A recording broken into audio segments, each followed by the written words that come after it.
Queria falar nessa noite com os irmãos sobre algumas lições da obra missionária para a sua vida. Para a sua vida faz toda a diferença. Porque se uma coisa que Deus colocou no meu coração é desmistificar, acabar com essa ideia de que missões é para um grupo pequeno ou só para quem vai para longe. Isso é um erro, pensar. Missões é para nós, missões é para você, missões é para agora. Eu queria ver isso com os irmãos. Abra suas Bíblias lá em Atos, capítulo 16.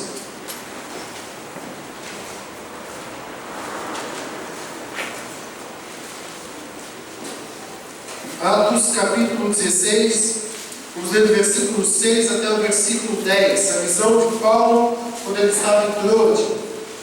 Quando os irmãos acham? Pode pôr para a gente, por favor.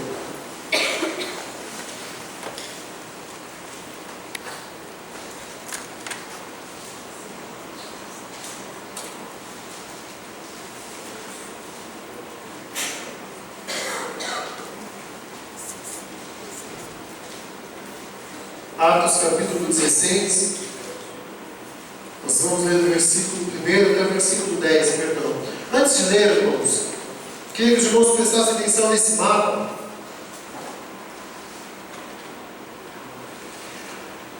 Nós vamos ler o texto, depois a gente volta ao mapa. Diz assim o texto. Versículo 1. Chegou a Derbe e depois a Listra, onde vivia um discípulo chamado Timóteo, sua mãe uma judia convertida. Perdão, querido. Versículo 6 mesmo, me confundi. Paulo e seus companheiros viajaram pela região da Frígia e da Galácia, tendo sido impedidos pelo Espírito Santo de pregar a palavra na província da Ásia. Quando chegaram à fronteira da Mísia, tentaram entrar na Bitínia, mas o Espírito de Jesus os impediu. Então, contornaram a Mísia e desceram a Troade. Durante a noite, Paulo teve uma visão, na qual um homem da Macedônia estava em pé e suplicava: passe a Macedônia e ajude-nos. Depois que Paulo teve essa visão, preparamos-nos imediatamente para partir para a Macedônia, concluindo que o Senhor, que Deus, nos tinha chamado para lhes pregar o Evangelho.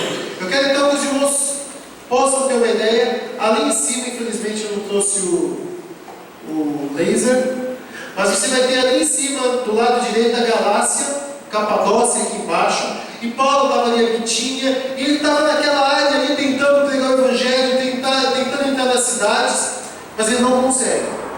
E a palavra de Deus diz que o Espírito do Senhor lhe pediu. Não diz mais nada, não diz como isso aconteceu, mas diz que foi o Espírito Santo, talvez não dando resultados ou não fluindo da vida deles. Então eles vão ali para meio daquele mar ali, debaixo da Somotrace está escrito Troade. Os irmãos viram?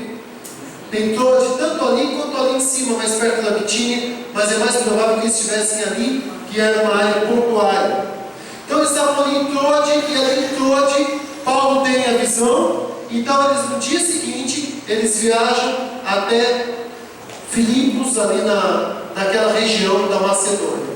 Concluindo, Paulo estava na região da Galácia e Deus manda ir para a região da Macedônia.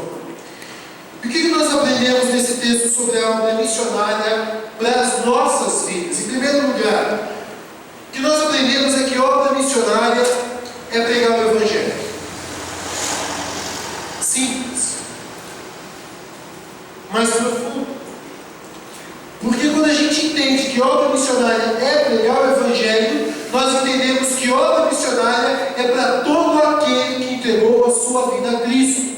Porque Jesus mandou que nós fôssemos e pregássemos o Evangelho a toda criatura.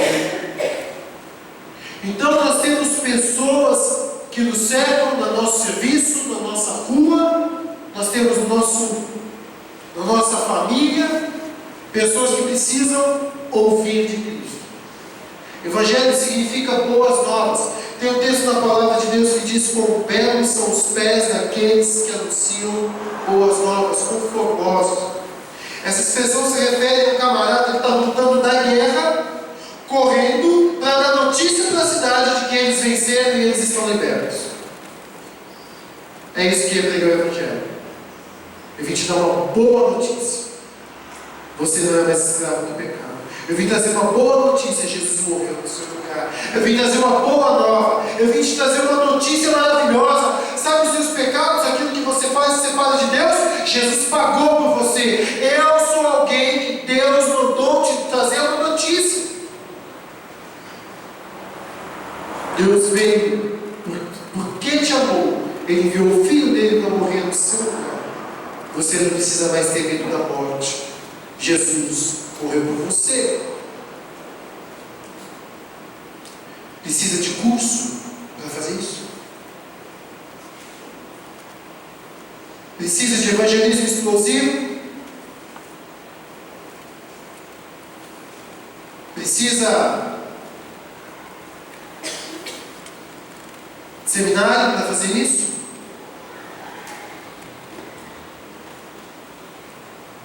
Se essa é a base da nossa existência espiritual em salvação, o que eu preciso?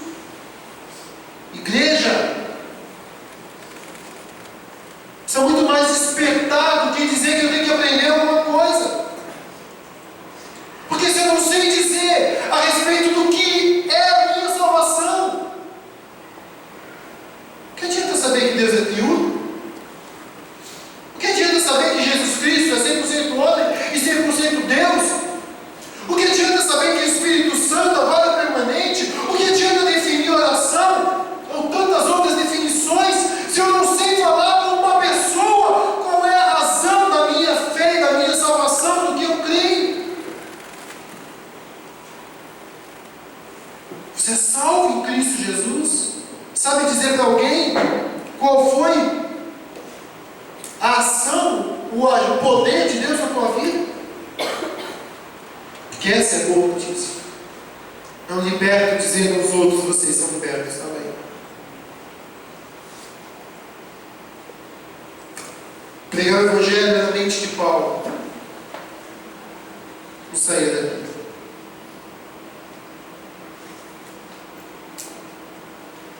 Pregar o Evangelho era a meta de Paulo. Pregar o Evangelho era a razão de dele existir. Pregar o Evangelho independia das circunstâncias. Eu tenho que pregar o Evangelho. Essa semana, no começo dela, Jesus falou para mim: mas quantas pessoas você falou de mim, filho? Falou na minha sala.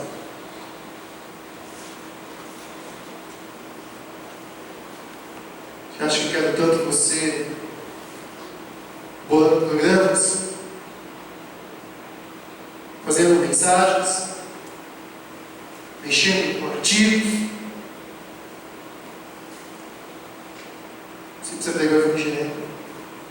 Você precisa falar de mim para as pessoas. Isso tem que estar na sua mente. Isso tem que ser uma meta. Isso tem que ser a razão da nossa existência. Incomodar profundamente a gente. Deus tem falado de mim. Sou grato a Deus pela vida da Ângela, de na despedida ter sido ousado o suficiente para cortar aquela despedida e os abraços e olhar para aquela mulher na mente de todo mundo e falar: você quer pegar a sua vida de Jesus? A gente tem que ser ousado, tem que estar aqui, tem que ser a minha meta, a minha razão, e eu tenho que parar de dar desculpa para isso. Conta para os outros que têm salvação. Pergunta para as pessoas: você quer entregar a tua vida a Jesus? Você já entregou a sua vida a Jesus? O que é isso? Vou te contar o que é. Se você morreu hoje, você vai para o céu? Não sei, mas eu posso te dizer para você saber. Uma pergunta pode mudar a vida de uma pessoa. Foi isso que a Ângela fez aí. Eu falei a mensagem, faltou uma pergunta. Uma pergunta pode mudar a vida de uma pessoa. Uma pergunta pode mudar a vida de muitas pessoas. Porque aquela pessoa que você fez a pergunta Ela aceitando Jesus, ela vai fazer pergunta para outros. E ela vai fazer pergunta para outros. E ela vai começar a expandir o nome de Jesus, a pregar o Evangelho a toda criatura. Primeira lição, meu querido, que nós aprendemos essa noite sobre a obra missionária, que ela é simples. É pregar o Evangelho. Você é um missionário quando você faz perguntas e prega o Evangelho de Jesus. Segunda lição que nós aprendemos nesse texto é que a obra missionária é específica, ela é individual. Eles tinham desejo, eles tinham planos, mas não eram os planos de Deus. Frígia, Bitínia, região da Galácia. Vamos lá, Timóteo, vamos lá, Lucas, vamos embora. Se tinha acabado de separar de Barnabé queria levar Marcos, eles discutiram, Barnabé foi embora com Marcos para outra região, Paulo agora fica com Timóteo e Lucas está juntos, que foi ele escreveu, e lá foram eles, vamos lá, Deus vai nos abençoar, a gente está pregando o Evangelho. O Espírito Santo diz não, o Espírito Santo diz não, o Espírito Santo diz não. E eles estão tentando, porque lembra, pregar o Evangelho estava na mente, era uma meta, a razão da existência, eles não tinham desculpa. Eles voltam para a Troade. E ali eles estão, e aí, vamos desistir? Não vamos desistir nada não. Porque pregar o Evangelho é a nossa meta, é a nossa razão, está na nossa mente. Não vamos aceitar a derrota. E Deus está vendo isso. Deus está vendo que pregar o Evangelho não tem que receber título, missionário, não. Está aqui, é a razão, é a existência, é a meta, está na mente. Está vivo em nós. E aí a gente acaba descobrindo, como eles descobriram, que a obra missionária é específica, ela é individual. Por quê? Porque Deus tinha um lugar específico. Paulo não é a Galácia, é a Macedônia. Eu não preparei a Galácia para vocês, Paulo, eu tenho a Macedônia. E a gente precisa acreditar, meu querido, nessa verdade. Porque Deus ele tem um lugar específico, assim como Ele tem um tempo específico. Como a gente tem escutado, ser missionário não é aceitar Jesus hoje. Na verdade, na prática, como a mulher samaritana já está falando daquilo que Cristo falou para você. Mas nessas viagens, algo específico para a tua vida, existe uma preparação. Paulo passou por essa preparação, nada foi matado. O tempo de Deus foi. Agora eu queria que você acreditasse que Deus está preparando você. Como a Ângela falou que Deus está preparando a nossa igreja, a gente está no comecinho. Mas Deus está abrindo os nossos olhos, Deus está treinando a gente. Amém, igreja? Amém. Deus está treinando a gente. Porque Deus tem um tempo específico para a tua vida.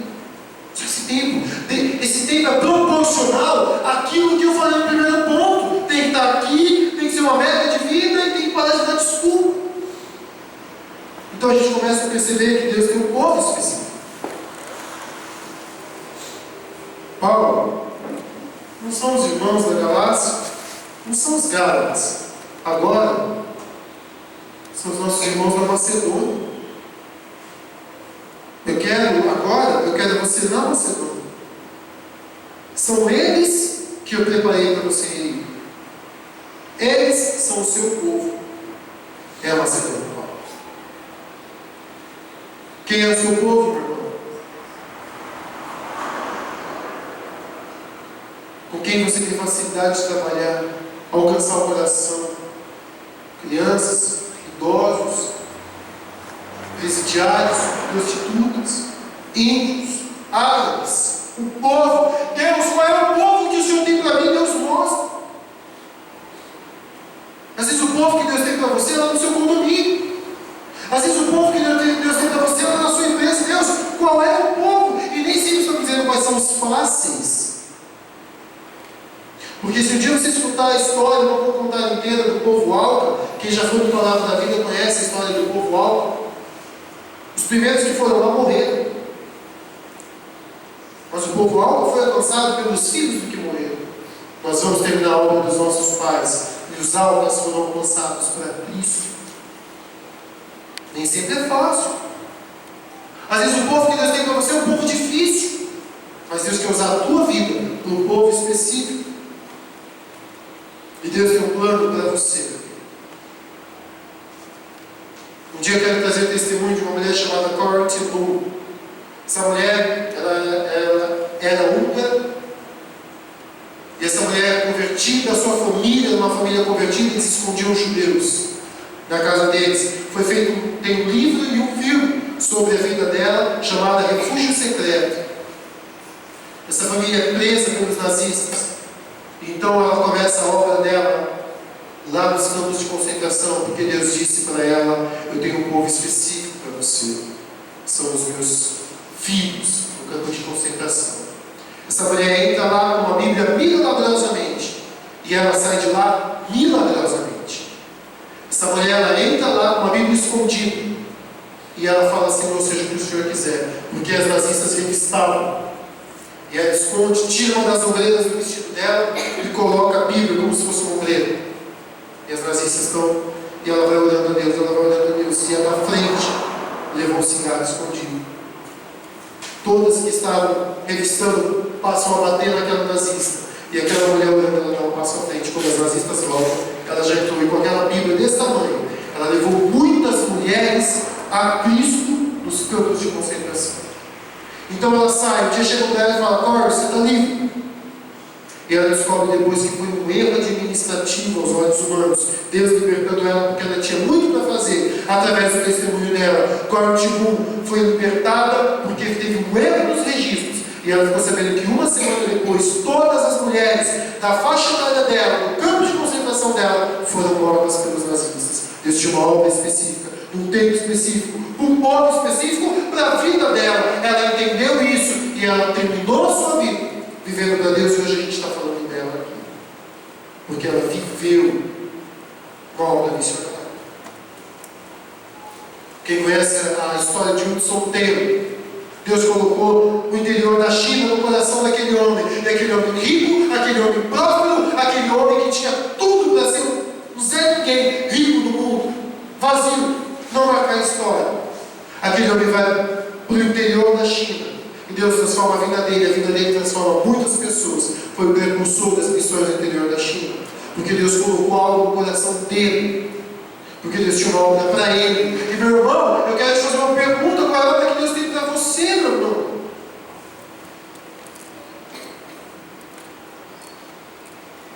Você acredita que Deus tem uma obra para você? Nosso filho Daniel, desde pequeno, fala da China. A gente falou alguma coisa para ele alguma vez sobre a China? Você falou? Arrepia.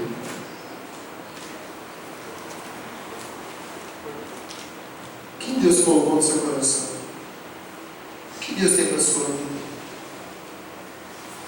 A obra missionária é específica. Paulo, não é a Galácia, é a Macedônia. Deus veio nessa noite dizer o que para você? Às vezes você vive a sua vida só tapando buracos, apagando incêndios, sobrevivendo quando Deus tem uma vida para você. Deixando esse mundo te engolir, quando Deus tem uma história de aventura para a tua vida, de desafios. Mantendo o seu nome apagado na história, quando Deus quer pegar o seu nome e estampar na história de muitas pessoas. No lugar errado, quando Deus tem o lugar certo para você. Nós aprendemos também que a obra missionária é sobrenatural. Sobrenatural de duas formas. Primeiro, a frustração. Deus dá. Eu acho Deus maravilhoso. Eu não tenho muita experiência em agricultura, nem floricultura, nem qualquer cultura relacionada ao verde. Mas eu creio que quando alguém vai tirar uma árvore de um lugar e plantar em outro, eu não chego lá simplesmente arranca de qualquer jeito. Se eu estiver errado, alguém me avisa. Mas você precisa ir cortando as raízes, cortando as raízes, e cortando as raízes, e cortando as raízes, e cortando as raízes, porque Deus quer tirar você de um lugar e colocar em outro. Aí o que Deus fez? Deus foi permitindo frustração na vida de Paulo. Frustração. Deus foi cortando as raízes. Se Deus tirasse de uma hora para outra, Deus foi pedindo não é aqui, não é aqui, não é aqui, não é aqui. É aqui que eu tenho você. Aí de repente lá no seu serviço, aí de repente lá em algum lugar, não dá certo, você é mandado embora, você não tem mais dinheiro para completar o curso, alguma coisa acontece, pessoas se decepcionam e você vai perdendo o amor a um lugar, você vai perdendo o amor àquele negócio. Não é, meu querido, que as pessoas, o inferno se levantou contra você, Deus tem um plano na tua vida, então Ele está tirando você aos poucos, Ele está preparando você, porque Ele tem algo maior, melhor, exato para a tua vida. Por isso que a Bíblia fala, receba, lá em Hebreus fala, receba as tribulações como disciplina da tua vida. Disciplina é baliza, é balizar, ou seja, Deus está colocando limites, porque Ele tem uma obra para você. Então é sobrenatural, meu querido, porque Deus Ele vai nos conduzir, então Ele vai trabalhando, e a obra de Deus é sobrenatural, porque Deus dá a visão. Não foram os colegas de Paulo que tiveram a visão, foi ele. E ele creu. E ele creu de uma maneira que os outros também creram. Deus vai dar a visão a você, meu querido. Como disse o missionário Rodrigo semana passada, você é louco. Você vai largar o seu emprego, você vai largar a sua carreira, você vai largar o seu conforto, você vai largar isso, você vai jogar futebol para ir na cadeia, você vai parar de fazer coisa, você está louco? A visão é sua.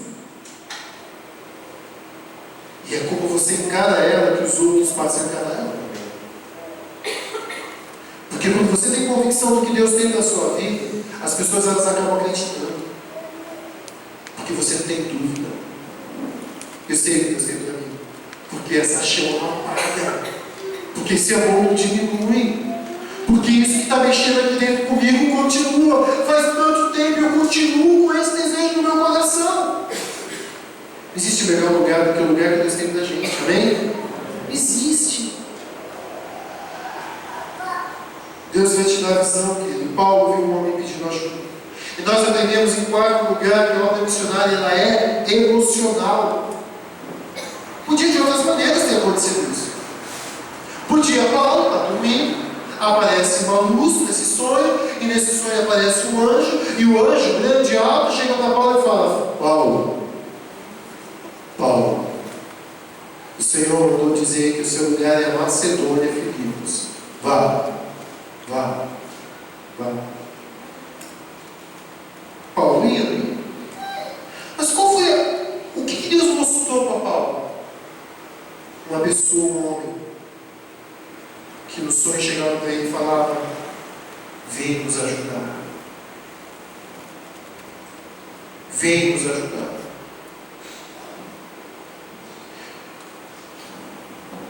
E é assim que nós precisamos ver as pessoas, igreja. Vou dizer uma coisa para você. Se você continuar lendo o texto, Paulo viajou com os amigos dele, eles foram até lá Filipos, e quando chegaram lá e estavam lá naquele lugar, o que aconteceu? Eles chegaram lá e tinha uma multidão dizendo: glória a Deus, você veio? Não. Chegaram lá, pisaram os pés, o comércio local normal, as pessoas trabalhando, vivendo, roubando, matando, vendendo, comprando, se divertindo, entristecendo. Não. Mas quando Paulo olhava para aquele lugar, ele via que sabia que aqui existem aqueles que estão precisando de Jesus. Ele conseguia ver além do que os olhos conseguiam enxergar. Ele conseguia ver além, e é isso que nós precisamos ver, como Jesus viu. A palavra de Deus diz que Jesus, ao ver as multidões, foi tocado, teve compaixão delas, porque ele viu além do que os olhos viam. A Bíblia diz que elas estavam aflitas e desamparadas. Você acha que elas estavam como? Todas elas chorando? Uma comoção coletiva? Jesus viu além das aparências. Ele viu o coração delas, elas estavam aflitas e desamparadas como ovelhas sem pastor. As pessoas estão se filtrando e indo por as mais loucas e diversas religiões. Por quê? Porque elas querem uma razão de viver. Estão caindo nas drogas por quê? Porque elas querem uma razão de viver. As pessoas têm perguntas, elas querem uma resposta, e a igreja não tem resposta, está perdida em lugares errados, com motivações erradas, sem o Evangelho latente na sua mente, no seu coração. Aí a igreja se cala, o mundo fica sem resposta, o diabo oferece as mais variadas, que trazem satisfação passageira. Mas para elas é melhor um passarinho na mão do que Deus morto. A igreja precisa falar. Nós precisamos entender. Agora, o que precisa acontecer? O nosso coração precisa ser tocado. De que maneira? Com paixão. O que é compaixão? É se colocar no lugar da pessoa.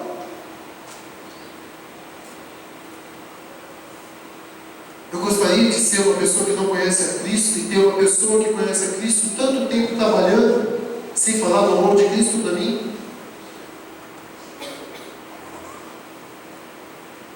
Eu gostaria de ser uma pessoa que está destinada ao inferno e ter estudado 3, 4, 5, às vezes 8 anos ao lado de uma pessoa que sempre foi convertida, de um jovem que sempre foi convertido e se calou durante todos os anos para não ser zombado pelos colegas de escola. Eu gostaria de trabalhar com um camarada que é crente, mas nunca fez nada para nos levar a Cristo.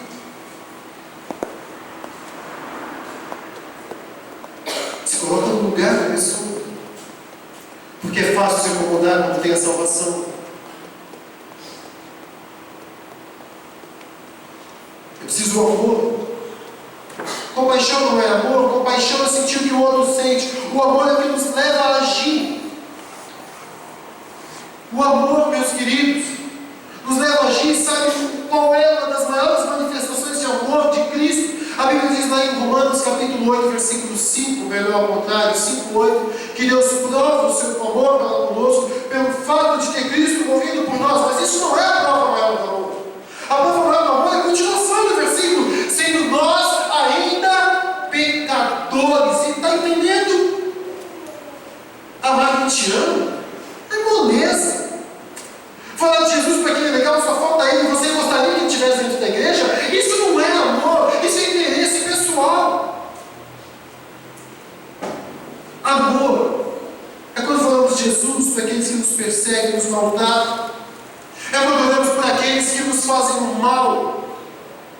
E nós podemos acreditar nessas pessoas para nos converter. Amor é o que Jesus teve na cruz, olhando as pessoas, gritando para ele: crucifica, crucifica. Ele levanta os olhos e fala: Pai, perdoa, porque eles não sabem o que fazem. Jesus não perdoou, viu os insultos, não viu as caras de ódio. Jesus viu o coração, eles não conhecem essa salvação. Eles não sabem do que eles estão falando. Isso é amor. Amar, meu querido, orar e pregar o Evangelho para pessoas que estão fazendo mal para a sociedade. Isso é amor. Nós temos que amar, senão a gente não prega o Evangelho. Pede a Deus para te dar amor no coração, compaixão e desejo de fazer algo. Você se coloca no lugar que você ama, fala: Deus, eu quero fazer algo. Que Deus te dê isso, ser a resposta. Jesus viu aquela multidão aflita e desamparada, e ele deu pão para elas. Mas elas iam crucificar ele depois, ele sabia disso, mas ele deu pão. Pregar o Evangelho, igreja. A obra missionária também emociona a gente,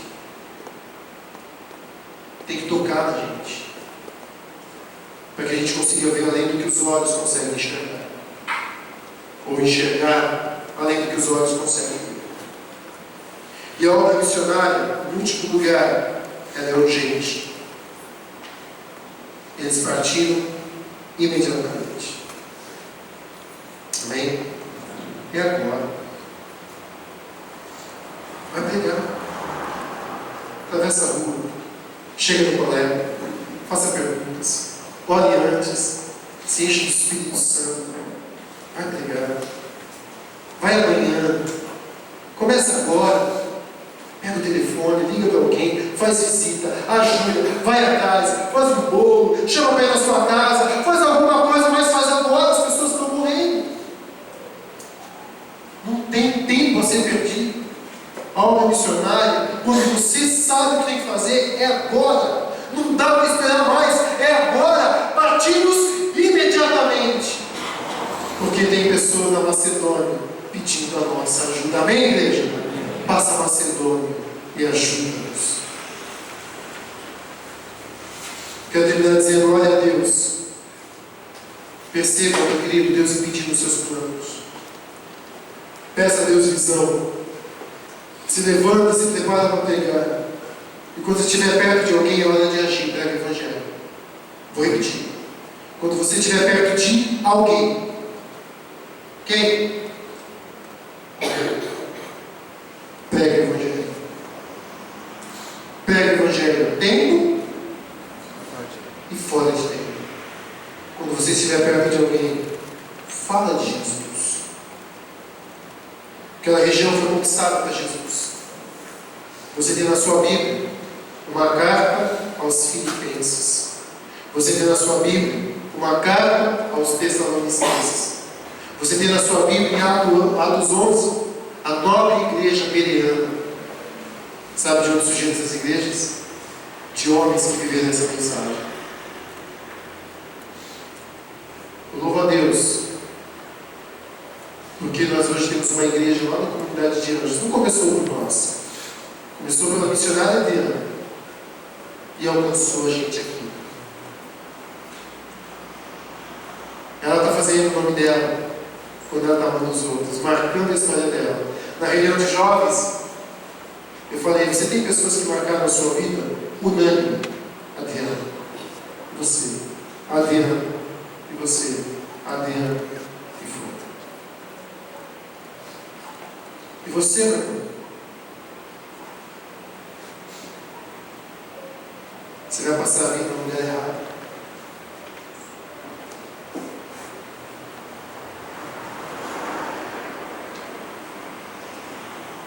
Nunca é tarde para sermos aquilo que deveríamos ter sido. Amém, povo de Deus? Tem coragem de perguntar para Deus qual é o seu lugar? Qual é o seu povo que Deus tem para você? E quando Ele disser, você tem coragem de partir imediatamente? Se tem, meu querido, você é um missionário. Começa a falar de Jesus. E o Senhor mostra o teu lugar, o teu povo, o seu tempo. Porque Ele vai ver que o seu coração já é aquilo que Jesus mandou você ser. Um pregador do Evangelho, um missionário em nome de Jesus. Vamos ficar em pé, vamos orar ao Senhor.